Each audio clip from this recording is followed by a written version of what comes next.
चीखना चिल्लाना नहीं चाहिए। हो सकता है कि पाकिस्तान से ये बात आती हो कि भारत को जो है कन्वर्ट कर लेंगे गजवाए हिंद, पर गजवाए हिंद करने की जरूरत ही नहीं पड़ेगी। कुछ सालों के अंदर वैसे ही उनकी पॉपुलेशन बढ़ जाएगी। आज इंग्लैंड और लंदन की स्थितियां देखते हो, शरीयत का कानून लंदन में लग रहा है, ऑस्ट्रेलिया में स्थितियां खराब हो गई है, जर्मनी में खराब हो गई। ये बहुत अच्छी स्ट्रेटेजी है इस्लाम की कि वो अपने एक्सेस पॉपुलेशन को दूसरे देशों में डेमोक्रेसी की आड़ में बेच देता है, बाद में वहां पे शरीयत का कानून लगवा देता है, लेकिन अरब कंट्री के अंदर कोई भी रेफ्यूजी नहीं रखा जाता है। मैं एक रिपोर्ट देख रहा था बीबीसी की, शायद बीबीसी की रिपोर्ट थी, जहां पे सऊदिया का जो वर्टिकल शेयर बन रहा है उसमें कई गांवों के लोगों को मरवा दिया उसने, ऐसा आरोप है उन पर। तो वहां तो मस्जिदें हटाने में भी वो सोचते नहीं है, और यहां पर हिंदू भीख मांग रहा है कि जरा मुझे कृष्ण का मंदिर दे देना, जरा मुझे ये मंदिर दे देना। हमारे साधु संतों ने जो समाज के लिए काम किया, समाज उनके साथ भी नहीं खड़ा है। क्या आपको पता है कि आयुर्वेद के नाम पर भारत देश के अंदर जो फार्मेसी काम कर रही है वो मुस्लिम द्वारा चलाई हुई भी कई फार्मेसी हैं, और उनके 500 प्रोडक्ट्स हैं। रामदेव को सपोर्ट नहीं करने का कारण यह भी है। हमदर्द का एक टॉनिक है सिंकारा, उसको प्रमोट करते हुए कम्युनिस्ट पार्टी के कुछ नेता कहते हैं कि यह शक्तिवर्धक है। उनको पूछो तुम्हें कैसे पता चला यह शक्तिवर्धक है, कोई लेबोरेटरी टेस्ट है? एलोपैथी के कंपैरिजन में जो रामदेव बाबा को कहा गया था कोरोना के कंपैरिजन में, वो चीजें सब पर लागू होनी चाहिए। क्या आपको पता है सोनू निगम जैसा कलाकार जो पिछले कई सालों से फिल्म इंडस्ट्री के अंदर बेहतरीन आवाज दे रहा है, उसने जब खुले से कहा कि इस अजान के कारण मुझे तकलीफ होती है, इंडस्ट्री में उसको काम मिलना कम हो गया, क्योंकि बॉलीवुड की इंडस्ट्री आज भी इस्लामिक फंडामेंटलिस्टों द्वारा डोमिनेट है।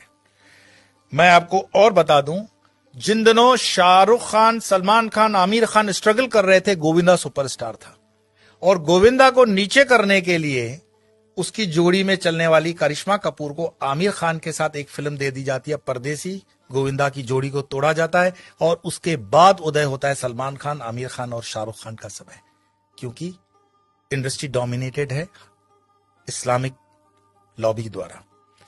ऐसे कई मैं आपको उदाहरण दे सकता हूं, लेकिन मुख्य बात क्या है? क्या हमारे हिंदुस्तान में सारे मुसलमान खराब हैं? यह कहने का अर्थ नहीं है। हमारे हिंदुस्तान के अंदर आजम जी, प्रेम जी जैसे भी इंडस्ट्रियलिस्ट हैं विप्रो के, उन पर आरोप भले लगे कि वो मुसलमानों के हितों की ज्यादा सोचते हैं, हिंदुओं की नहीं, पर मैं इस पे नहीं जाऊंगा। परंतु यहां मुसलमान न सिर्फ बढ़ रहे हैं, सुख संपन्नता के साथ बढ़ रहे हैं, ऐसा उस रिपोर्ट में कहा गया है। तो दुखी कौन हो रहा है? दुखी हो रहा है हिंदू। हिंदू क्यों दुखी हो रहा है? क्योंकि वो कर्महीन होकर के जीना चाहता है और बेवजह की फालतू चीजों में वो अटका हुआ है। अपनी ना तो वो स्किल को डेवलप कर पा रहा है और अपने हर छोटे छोटे उद्योग को छोड़ता जा रहा है। आज जब हम अपने आश्रम का भी काम करवाते हैं तो लेबर ढूंढने में हमें तकलीफ पड़ जाती है। देश के अंदर कोई बेरोजगारी प्राइवेट सेक्टर में नहीं है, लेकिन कोई रबिश होते हैं जर्नलिस्ट जो अपना खीसा गर्म करने के लिए, जनता को गुमराह करने के लिए अलग अलग रिपोर्ट्स देते हैं। देश के अंदर आज भी उतना ही रोजगार है, अगर युवान ठान ले तो बहुत कुछ कर सकता है, लेकिन जो आप जगह खाली करते हो वो दूसरा आता है। गुजरात के हाईवेज पे एक पूरी होटल्स की चेन है, वो चेन चलाते हैं चेलियास कम्युनिटी के लोग। चेलियास मुस्लिम कम्युनिटी है और उनकी इतनी यूनियन होती है कि उसमें दूसरा कोई होटल नहीं खोल सकता हिंदू। मैं पूरे गुजरात हाईवे की बात कर रहा हूं, नेशनल हाईवे नंबर 8। साल में सिर्फ 2-3 दिन ये होटलें बंद होती हैं। आपकी ताकत नहीं है कि इस इलाके में कुछ काम कर सको, और उनके होटलों के नाम जो रखे जाते हैं इतने मिसगाइडिंग होते हैं कि आपको पता भी न पड़े कि ये हिंदू की है कि मुस्लिम की है। होटल का नाम होता है भारत, नव Gujarat, Tulsi, Kabir, Jai Hind, Sarvodaya, dine in, dine out. किसको पता पड़ रहा है ये इस्लामिक माइंडसेट की होटल है? लेकिन सारे ट्रक ड्राइवर जानते हैं ये अपने वाले की है। लेकिन हिंदू को इतना बुद्धि नहीं होता कि ये किस होटल में जा रहा है, क्या खा रहा है, क्योंकि जीवन भर हमने हलाल खाने के लिए ही ठेका ले रखा है। हिंदू को इतना स्वाभिमान नहीं है कि वो कह दे कि जो मैं खान पान खाता हूं तो मेरे प्रोडक्ट पर तुम लोग सात्विक, राजसिक या तामसिक का लेबल लगाओ। भाई सात्विक है तो उसको ऑरेंज कर दो, राजसिक है तो उसको लाल कर दो, तामसिक है तो उसको काला कर दो, वेजिटेरियन का ग्रीन तो है ही। हर चीज पे हलाल लगा हुआ है और हलाल का तुम्हें मलाल भी नहीं है। तो कितने भी तुम प्याज लहसुन को मत खाओ, लेकिन ये हलाल खाते हुए तुम्हारे बच्चे जो हैं क्या बन रहे हैं? ये जिहाद करने की जरूरत पड़ेगी नहीं उनको। ये साधु संतों को भी सोचना पड़ेगा कि तुम शेर को भी घास खिलाओगे, गाय को भी घास खिलाओगे, क्षत्रियों को भी घास खिलाओगे और ब्राह्मणों को भी घास खिलाओगे। हमने खान पान को बदल करके पूरे डीएनए सिस्टम को बदलने का पाप किया है, और जब इस पाप की हम ठीक से बैलेंस नहीं करते हैं तब तक इस पॉपुलेशन को ठीक करना बड़ा मुश्किल होगा।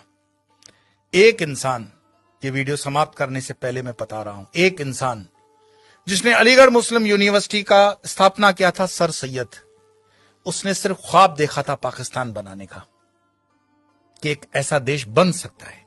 एक टाइपराइटर और एक इंसान जिन्ना, जिसने देश बनाकर दिखा दिया, और यह चीज इतिहास के अंदर दर्ज है।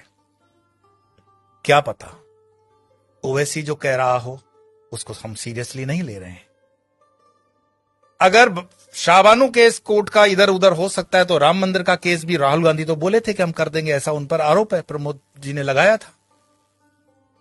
हिंदुओं को जागना पड़ेगा। कोई शंकराचार्य फिर से आए ना आए इसकी कोई गारंटी नहीं है। शंकराचार्य जी की जयंती जन मनाने से सिर्फ इतना ही मैसेज मिलता है, उत्तिष्ठ जागृत प्राप्य वरानी बत, उठो जागो, अपनी जवाबदारी लो। कब तक दूसरों के कंधों पे रहोगे कि ये तुम्हारी जवाबदारी लेगा? और धर्म का काम चेतना जगाना है।